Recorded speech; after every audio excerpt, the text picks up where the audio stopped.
À 15 ans, Jean Didier a découvert ses dons de voyance. Aujourd'hui, il fait référence parce qu'il a une particularité. Je suis médium depuis à peu près une vingtaine d'années. J'ai la clairvoyance et j'ai la clairaudience. J'ai la chance d'avoir les deux. Tous les médiums ne l'ont pas. Et ça permet d'aller au-delà de la voyance, où on capte un petit peu les gens, où on a l'impression de les scanner d'une certaine façon, et on voit à qui tout de suite on a affaire. On sent si les gens sont positifs, négatifs, s'ils nous veulent du bien, du mal, et puis on sent un petit peu toute l'atmosphère qui est présente autour d'eux. En acceptant de ne pas être comme tout le monde, Jean Didier a su développer ses dons et les maîtriser avec le temps. Mais cela ne l'empêche pas quelquefois de faire des rencontres troublantes ou déstabilisantes. On va capter des personnes qui vont décéder, on va capter les gens qui sont malades, les gens qui vont divorcer, des gens qui vont avoir un accident. Et des lieux dans lesquels il y a eu des choses qui n'étaient pas très saines, ou des personnes qui sont tombées malades ou qui sont décédées dans une pièce, par exemple dans une maison. Voilà, on capte toutes ces atmosphères-là qui sont toujours un petit peu dures à digérer parce que effectivement, capter des choses négatives en permanence, c'est pas facile. Médium, c'est pas vraiment un métier à risque, mais c'est un métier sur lequel il faut se préserver, où il faut faire attention.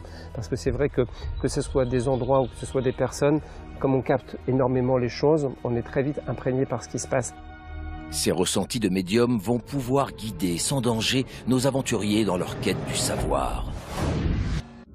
Andrea, Josh, Mélodie et Justine vivent une expérience hors du commun ici dans le château de Martinvat. Après le test de l'hypnose ou la pratique du pendule, Jean Didier leur réserve une nouvelle expérience. Une lumière tamisée, des bougies, un guéridon et un verre au milieu de l'être posé en rond. Une séance qui est à l'origine de bon nombre de légendes urbaines. Elle fascine, intrigue, comme elle peut faire peur. La séance de spiritisme. Bonsoir.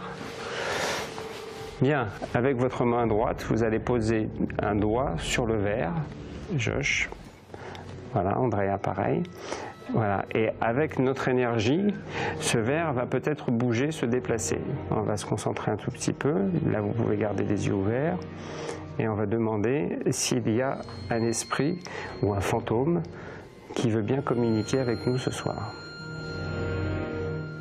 Alors, est-ce qu'il y a un esprit ou un fantôme qui est là, déjà, avec nous ?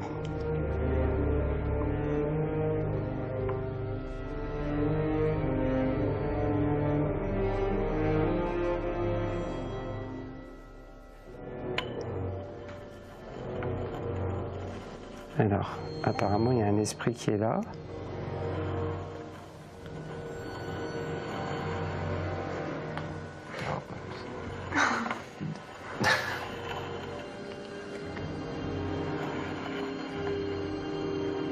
Voilà, donc apparemment l'esprit, voilà, il bouge tout seul. Est-ce que, pour parler plus librement, fantôme, tu veux que quelqu'un sorte ?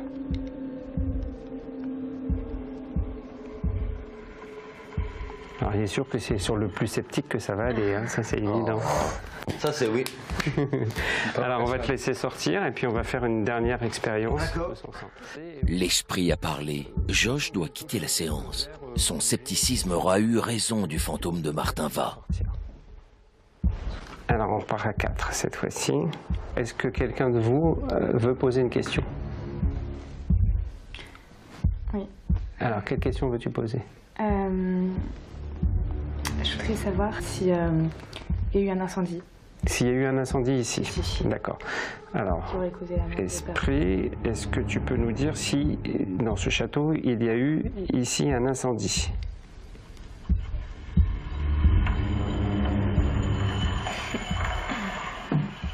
Donc apparemment il y a eu un incendie. Tu t'es renseigné pour savoir s'il y avait eu un incendie ou c'est quelque chose que tu... Ton intuition. On a travaillé. Et toi aussi. Et c'est des questions que vous avez pendues ou pendues? Quelque chose qui est venu naturellement. Ouais. D'accord. Chacun de notre côté. D'accord. Je pose cette question, oui, non. D'accord. Donc on va poser la question de savoir si ce fantôme était dans cet incendie. Tu vas lever ton bras par contre, s'il te plaît, Andrea. Voilà. Alors, esprit, fantôme, est-ce que tu as été considéré comme une personne qui était présente quand il y a eu l'incendie et est-ce que tu as péri dans cet incendie?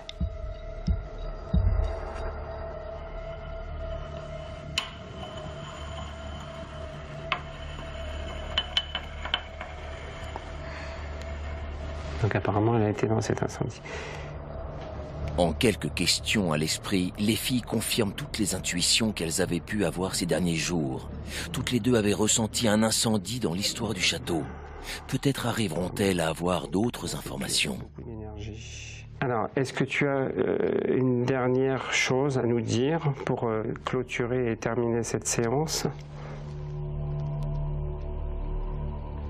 L'esprit qui hante cette pièce ne semble plus vouloir communiquer. Le verre ne bouge pas d'un millimètre. Parfait, ben là il n'y a plus beaucoup d'énergie. Hein. Bon, là on a eu la réponse à pas mal de choses. En tout cas, presque toutes les interrogations que vous posiez par rapport à ce qui s'est passé depuis qu'on a fait des ateliers avec la radiesthésie, avec le pendule. On va donc clôturer effectivement maintenant cette séance. Qui a été quand même riche parce qu'elle nous a apporté pas mal d'éléments et pas mal de choses intéressantes. Pour ne pas exclure Josh, on va lui demander de revenir quand même pour qu'il participe à la clôture et à la fin de la séance. Oui, quand même. Vous êtes d'accord? Oui, tout à fait. Josh? Oui. Tu peux venir nous rejoindre? Ouais.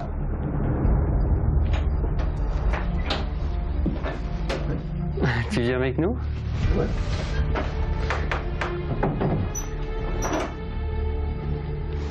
Viens t'asseoir. Alors, on a terminé la séance de spiritisme qui a commencé avec toi et on va la finir avec toi quand même. D'accord. Assieds-toi. Donc on a eu des réponses à des questions qu'on attendait.